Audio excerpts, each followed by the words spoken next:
프랑스가 미국에 보관하던 금 129톤을 조용히 전부 빼갔습니다. 그리고 지금 독일도 움직이기 시작했습니다. 129톤이면 대형 트럭 5대를 가득 채우는 양의 순금입니다. 약 21조 원어치가 미국 금고에서 사라진 겁니다. 그런데 이건 시작에 불과합니다.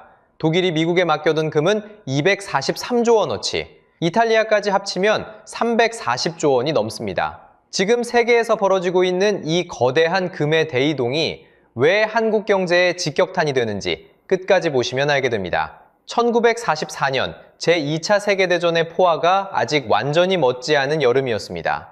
미국 뉴햄프셔주의 작은 리조트 마을 브레턴 우즈에 44개국 대표단이 모였습니다. 유럽은 전쟁으로 공장이 불타고 도시가 폐허가 됐습니다. 일본은 항복 직전이었습니다. 세계 경제를 처음부터 다시 세워야 하는 상황이었습니다. 그래서 전 세계가 하나의 약속을 맺습니다. 금 1론스에 35달러. 누구든 달러를 가져오면 미국 정부가 금으로 바꿔주겠다는 약속이었습니다. 이것이 브레턴 우즈 체제입니다. 이 순간 달러는 그냥 종이가 아니게 됩니다. 달러 한 장 한 장이 금 교환권이 된 겁니다. 전 세계 어디서든 달러만 들고 가면 금을 받을 수 있었으니까요. 자연스럽게 달러는 세계의 기축통화, 다시 말해 전 세계가 공용으로 쓰는 돈이 됐습니다. 무역을 할 때도, 석유를 살 때도, 나라끼리 돈을 빌릴 때도 전부 달러를 썼습니다. 달러가 곧 세계 경제의 혈액이 된 겁니다. 그러면 금을 어디에 보관하는 게 가장 안전하겠습니까? 당연히 그 교환권을 발행하는 나라에 두는 게 합리적이었습니다. 전쟁에서 이겼고 경제도 군사력도 세계 최강인 나라.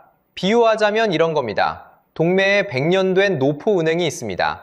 할아버지 때부터 거래했고 한 번도 사고가 없었고 자본금도 가장 많습니다. 다른 은행들은 전쟁통에 문을 닫거나 돈을 잃었는데 이 은행만 멀쩡합니다. 굳이 새로 생긴 은행에 돈을 옮길 이유가 없습니다.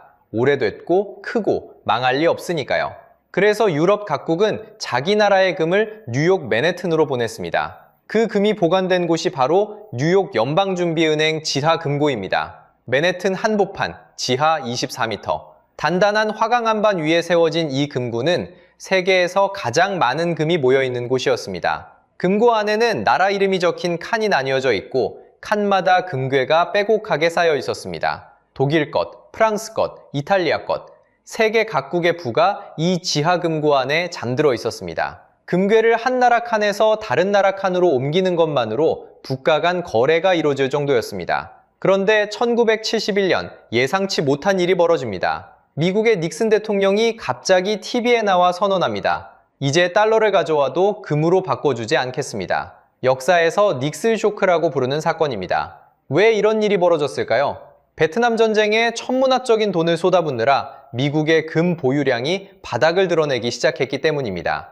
달러는 찍어낼 수 있지만 금은 찍어낼 수 없습니다. 전 세계에 뿌린 달러를 전부 금으로 바꿔주려면 금이 턱없이 부족했습니다. 결국 미국은 약속을 지킬 수 없게 됐고 금 교환권이라던 달러가 하루아침에 그냥 종이가 된 겁니다. 1944년의 약속이 27년 만에 깨진 겁니다. 그러면 유럽 나라들이 바로 금을 찾아갔어야 정상 아닙니까? 놀랍게도 대부분의 나라가 금을 그대로 놔뒀습니다. 이유는 단순합니다. 약속은 깨졌지만 그래도 미국이라는 나라 자체를 믿었기 때문입니다. 다시 노포은행 비유로 돌아가면 이런 겁니다. 은행이 예전에 해주던 특별 서비스를 중단했습니다. 이자도 안 주고 수수료도 올렸습니다. 약속을 어긴 것이니 불만스럽습니다. 하지만 여전히 동네에서 가장 크고 안전한 은행입니다. 내 돈이 사라질 리는 없다고 생각합니다. 무엇보다 이 은행은 내 집 앞에 경비원도 세워주는 은행입니다. 돈도 맡기고 안전도 보장받는 그런 관계였습니다. 미국이라는 나라가 나토라는 이름으로 유럽의 안보를 책임져 주고 있었으니까요. 내 금을 지켜주는 동시에 내 나라까지 지켜주는 존재. 금을 빼올 이유가 없었습니다. 그래서 독일의 금 3,352톤, 이탈리아의 금 2,452톤, 프랑스의 금까지 합치면 수백조 원어치의 금이 주인 나라로부터 수천 킬로미터 떨어진 뉴욕 맨해튼 지하 24m에 수십 년째 잠들어 있었습니다. 아무도 의심하지 않았습니다. 적어도 아주 최근까지는요. 그런데 그 신뢰가 이제 무너지기 시작했습니다. 그리고 그 시작은 트럼프의 한마디였습니다. 트럼프 대통령이 이렇게 말했습니다. 우리가 필요할 때 나토는 없었고 다시 필요하더라도 그들은 없을 것이다. 이 말이 뉴스에 나왔을 때 많은 사람들이 또 트럼프의 즉흥 발언이겠거니 했습니다. 트럼프 대통령은 원래 간한 말을 잘하니까요. 그런데 이번에는 달랐습니다. 백악관이 직접 나서서 이건 트럼프 대통령의 공식 입장이라고 확인한 겁니다. 70년 넘게 이어져 온 서방 동맹의 핵심인 나토를 미국 대통령이 공식적으로 부정한 겁니다. 농담이 아니라 정책이 된 겁니다. 말만 한 게 아닙니다. 2025년 1월 트럼프는 덴마크 영토인 그린란드에 대해 군사행동까지 거론했습니다. 그린란드는 덴마크 왕국의 자치령입니다. 덴마크는 나토 창설 멤버이고 미국의 오랜 동맹국입니다. 그런 동맹국의 영토를 향해 군사력을 쓸 수 있다고 말한 겁니다. 동맹이라는 단어의 의미 자체가 흔들리는 순간이었습니다. 그리고 곧바로 구체적인 행동이 뒤따랐습니다. 유럽에 주둔하고 있는 미군 8만 4천 명, 31개 상시기지에 대한 전면 재배치 검토가 시작됐습니다. 이란 전쟁에 비협조적이라는 이유로 독일에서 빼고 스페인에서 빼서 폴란드와 루마니아로 옮기겠다는 겁니다. 단순한 인원 이동이 아닙니다. 미국 공군 유럽사령부가 있는 독일 람슈타인 기지는 중동과 아프리카 작전의 핵심 중계기지입니다. 미군이 중동에서 드론을 띄울 때도 아프리카에 병력을 보낼 때도 이 기지를 거칩니다. 이런 전략 요충지마저 재배치 대상에 올랐고 최소 1개 기지 폐쇄까지 검토되고 있습니다. 마크 루터 나토 사무총장이 급하게 트럼프를 만나러 갔을 정도입니다. 사태가 그만큼 심각했다는 뜻입니다. 유럽 입장에서 한번 생각해 보십시오. 70년 동안 날 지켜주겠다고 약속한 사람이 갑자기 등을 돌리고 있습니다. 내 영토를 향해 군사력을 거론하고 내 나라에 있던 군대를 빼겠다고 합니다. 그런데 내 금이, 내 나라의 부가 그 사람의 금고 안에 있습니다. 이 상황에서 가만히 있을 수 있겠습니까? 이건 이혼 직전의 부부와 똑같은 상황입니다. 어느 날부터 배우자가 이상한 말을 하기 시작합니다. 네가 필요 없어. 다른 사람이 더 나아. 처음에는 농담인 줄 알았는데 짐을 싸기 시작합니다. 변호사를 만났다는 소문도 들립니다. 이런 말을 듣는 순간 상대방이 가장 먼저 하는 행동이 뭔지 아십니까? 공동 계좌에서 내 돈부터 빼놓는 겁니다. 사랑이 남았는지 아닌지는 나중 문제입니다. 일단 돈부터 분리해야 합니다. 상대방이 계좌를 동결하거나 마음대로 인출해 써버리거나 아니면 네 돈은 없다고 발뺌하면 그때는 늦으니까요. 그리고 이 불안이 극에 달한 사건이 하나 있었습니다. 2013년의 일입니다. 독일이 미국에 지극히 합리적인 요청을 합니다. 우리 금이 진짜 있는지 직접 확인하겠습니다. 자기 금이니까요. 금고에 가서 눈으로 보고 숫자를 세고 무게를 재겠다는 겁니다. 세상에 이보다 당연한 요청이 있겠습니까? 은행에 예금이 있는지 확인하겠다는 것과 같은 겁니다. 그런데 미국의 대답이 이랬습니다. 보안상 안 됩니다. 내 금인데 내가 볼 수 없다는 겁니다. 이게 말이 됩니까? 은행에 적금 잔고 확인하러 갔더니 보안 때문에 보여드릴 수 없습니다 하는 꼴입니다. 결국 독일은 금을 돌려받기 시작했습니다. 그런데 첫 해에 뉴욕에서 돌아온 건 겨우 5톤이었습니다. 1,500톤 넘게 맡겨놓은 나라에 고작 5톤, 전체의 0.3%입니다. 게다가 더 기가 막힌 건 돌아온 금괴가 원래 맡긴 그 금괴가 아니었다는 겁니다. 새로 주조한 금괴가 온 겁니다. 원래 금괴의 일련 번호와 대조하려 해도 기록이 공개되지 않아 확인할 방법이 없었습니다. 내 물건을 맡겼는데 다른 물건이 돌아왔고 원래 것이 어디로 갔는지 알 수 없는 겁니다. 이 일을 겪은 독일에서 지금 뉴욕에 남아있는 1236톤, 우리 돈으로 243조 원어치를 전부 가져오라는 목소리가 터져나오고 있습니다. 처음에는 극우정당 AfD에서 시작된 요구였습니다. 하지만 지금은 녹색당을 넘어 보수 주류까지 퍼졌습니다. 독일 세금 납부자 협회장은 이렇게 경고했습니다. 트럼프가 모든 방법으로 수익을 창출하려 하는데 우리 금이 안전하다고 할 수 있겠습니까? 그리고 드디어 한 나라가 행동으로 옮겼습니다. 프랑스입니다. 프랑스 중앙은행은 2025년 7월부터 2026년 1월까지 반년에 걸쳐 뉴욕 연준에 보관하던 금 129톤을 26차례 나눠 처분했습니다. 129톤이면 대형 금괴로 만여 개가 넘는 양입니다. 약 21조 원어치입니다. 그리고 유럽 시장에서 같은 양을 다시 사들여 파리 지하금고 라 수테렌에 옮겨놨습니다. 형식적으로는 팔고 다시 산 것이지만 본질은 하나입니다.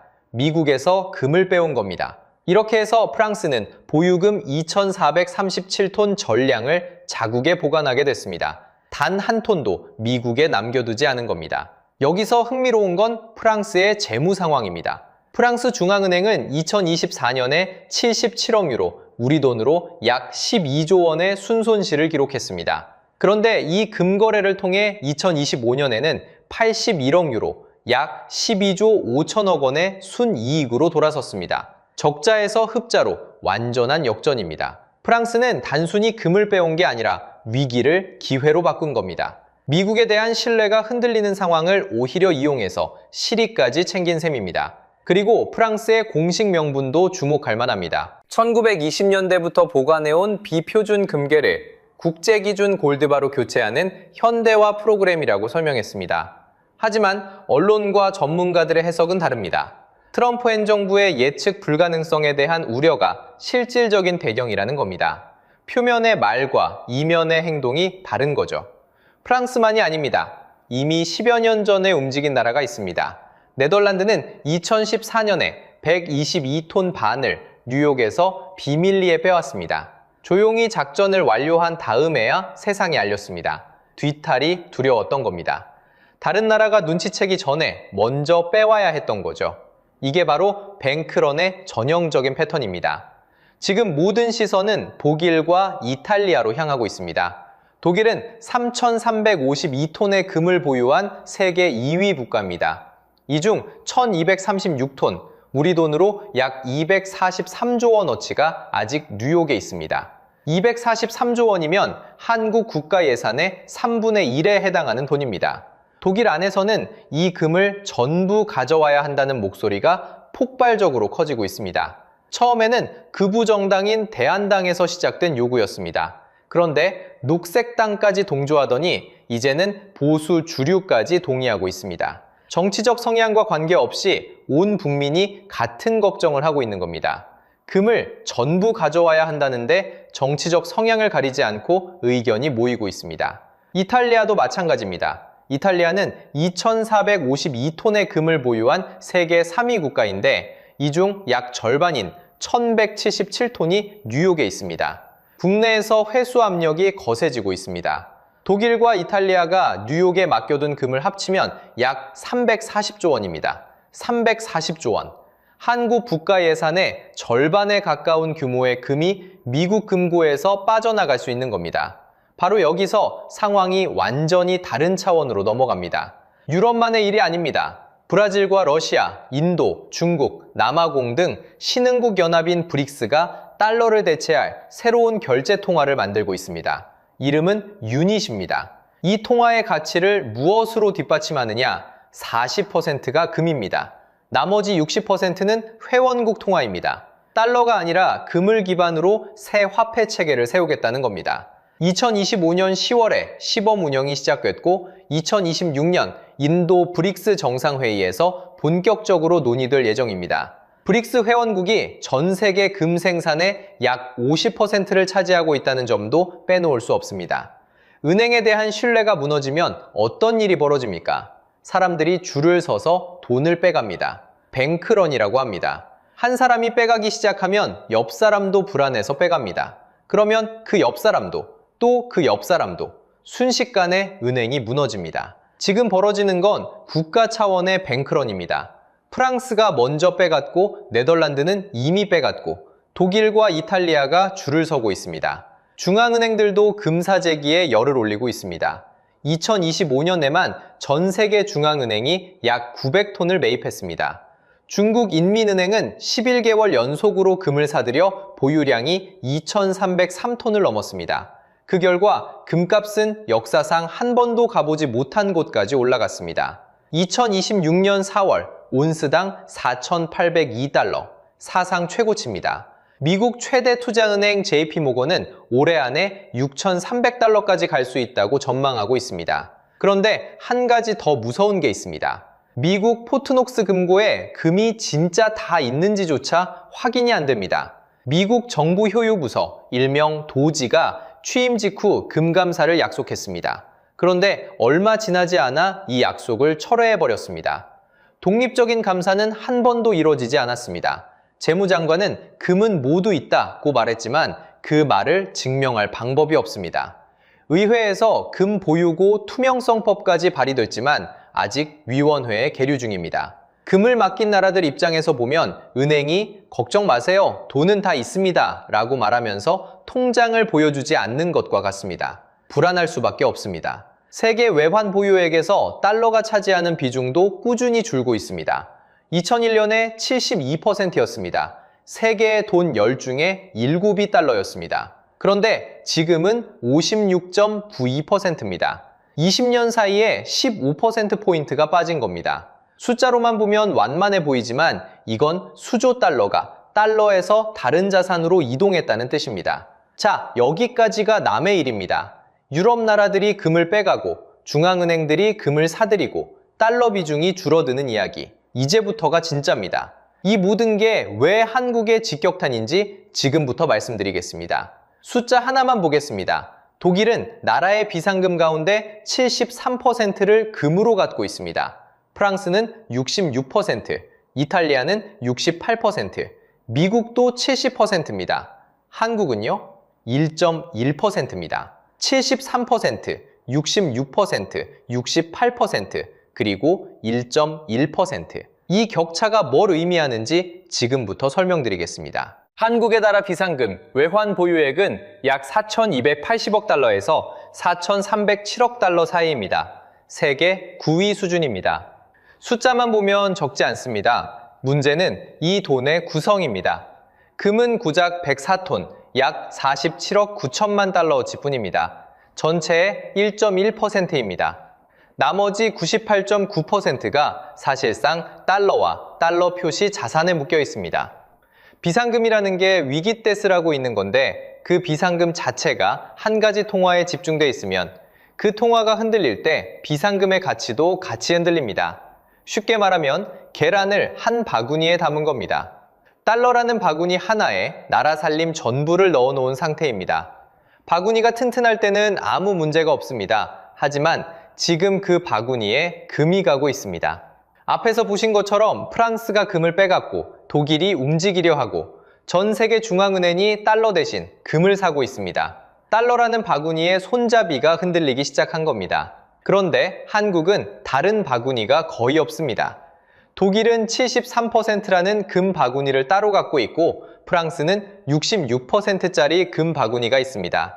한국의 금 바구니는 1.1%입니다. 거의 빈 바구니나 마찬가지입니다.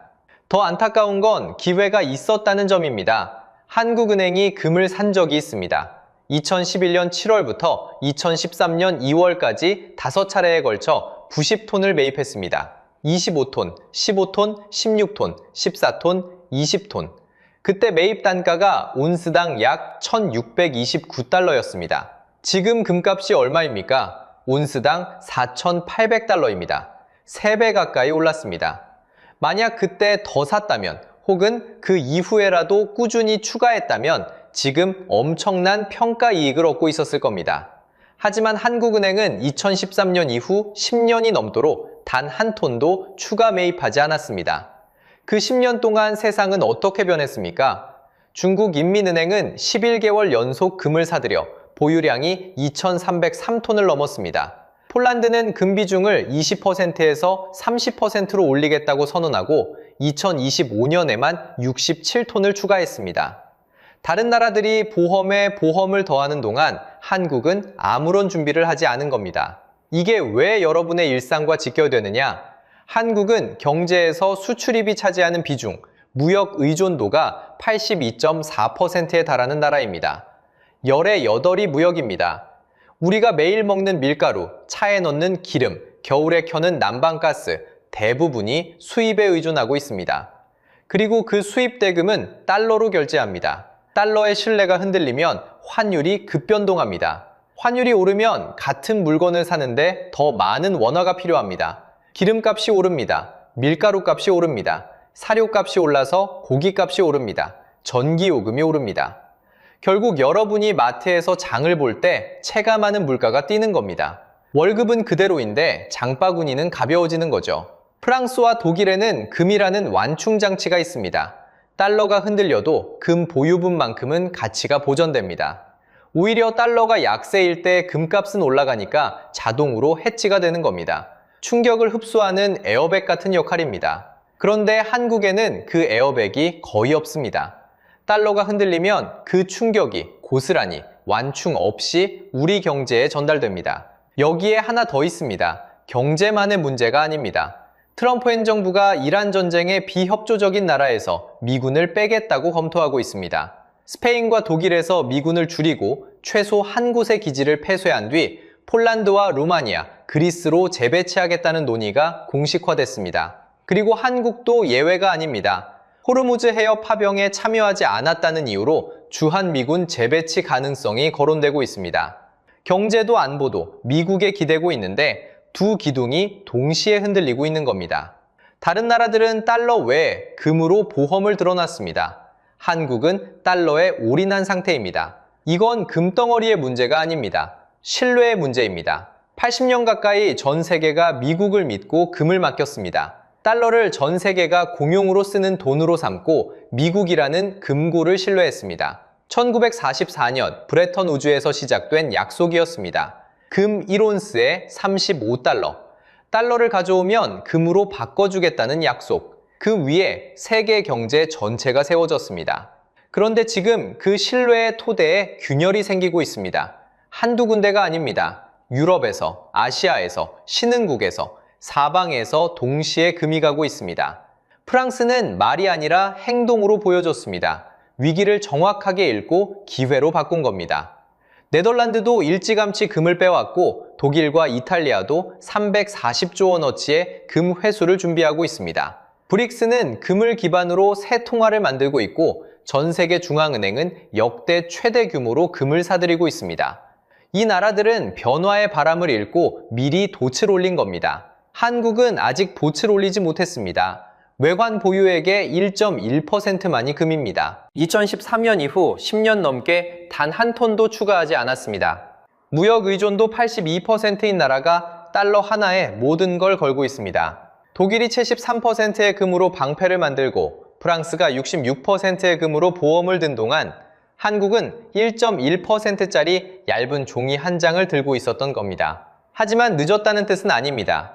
프랑스도 최악의 상황에서 움직여 위기를 기회로 바꿨습니다. 조건이 완벽할 때 시작하는 게 아닙니다. 위기를 인식하는 순간이 대비의 시작입니다. 세상이 바뀌고 있다는 걸 아는 것 자체가 이미 준비의 첫걸음입니다. 오늘 이 영상을 끝까지 보신 여러분은 이미 그 첫걸음을 뗀 겁니다. 세상이 바뀌고 있습니다. 달러 위에 세워진 질서가 재편되고 있습니다. 금이라는 인류 역사상 가장 오래된 자산이 다시 무대의 중심으로 올라오고 있습니다. 우리도 준비해야 합니다. 국가도, 그리고 우리 각자도.